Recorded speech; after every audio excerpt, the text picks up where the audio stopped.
नमस्कार मंडळी, मी अनिल पवार आपणास आज घेऊन आलेलो आहे पिंपळगाव सराई येथे।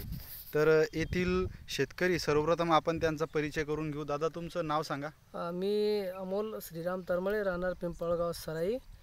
आणि दादा, तुमचा मोबाईल नंबर सांगा। 70 30 68 95 33।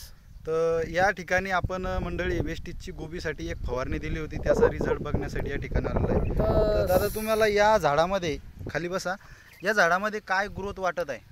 या झाडामध्ये मी आता हिचं अर्ध आयुष्य झाल्यानंतर वापर केला तर मला शेवटी तर 60% रिझल्ट आला। आणि इथला आनंदी आहे मी की याची जी चमक पाहता अशी ग्रोथ मी आतापर्यंत स्वतः पाहिली नाही। आता हे जे नवीन फुल बसलेलं आहे याची क्वालिटी कशी आहे? याची क्वालिटी पांढरी शुभ्र आहे आणि गडद आहे, ठस फुल आहे। हो, आणि नंतर याच्यावर बुरशीचा अटॅक आणि वगैरे काहीच नाही, हे मी सिद्ध केलंय। आळ्याचा अटॅक नाही बघा, पानाला छिद्र बी नाही। हे जे ब्लॅक रॉट इथलं समजा पहिलं पान आहे आणि या धुईमध्ये जे ब्लॅक रॉट पडलं का नाही पवार साहेब, तर हे थांबलं जागेवरच।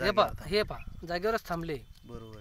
आणि याच्यानंतर शेंड्यापर्यंत पान सरळ आहे, लांब आहे आणि चमक आहे एवढ्या टेम्परेचर मध्ये सुद्धा। आणि मग आपल्या बाजूला हा 5000 खोडाचा एक प्लॉट आहे, हा पाहू शकता तुम्ही, बरोबर की त्याच्यामध्ये आणि याच्यामध्ये 1 फुटाचंच अंतर आहे। पण त्याच्यामध्ये मी वापरलं नाही तर मी पारंपरिक पद्धतीनं त्याला समजतो की त्याच्यात फरक नाही आहे मला, बरोबर। आणि जे मी हे वापरलं याच्यात मला पूर्ण झाडामध्ये फरक आहे। तर शेतकऱ्यांनी वापरायला पाहिजे का प्रॉडक्ट? शेतकऱ्यांनी याच्याकडे लक्ष द्यायला पाहिजे, कारण मी स्वतः वापरलं आहे वेस्टेजचं प्रोडक्ट आणि मी आनंदी आहे। बरोबर आहे। त्याच्यानंतर मी डॉलर हार्बरसाठी इच्छुक आहे जसं। बरोबर आहे। तर बघू शकता मंडळी, अशा पद्धतीनं हा प्लॉट बनला आहे। 15 दिवस अगोदर पूर्ण प्लॉट पावसामुळे खराब होता, वखरून टाकायच्या परिस्थितीत होता, आणि आज रोजी पूर्ण जबरदस्त बनलेला आहे।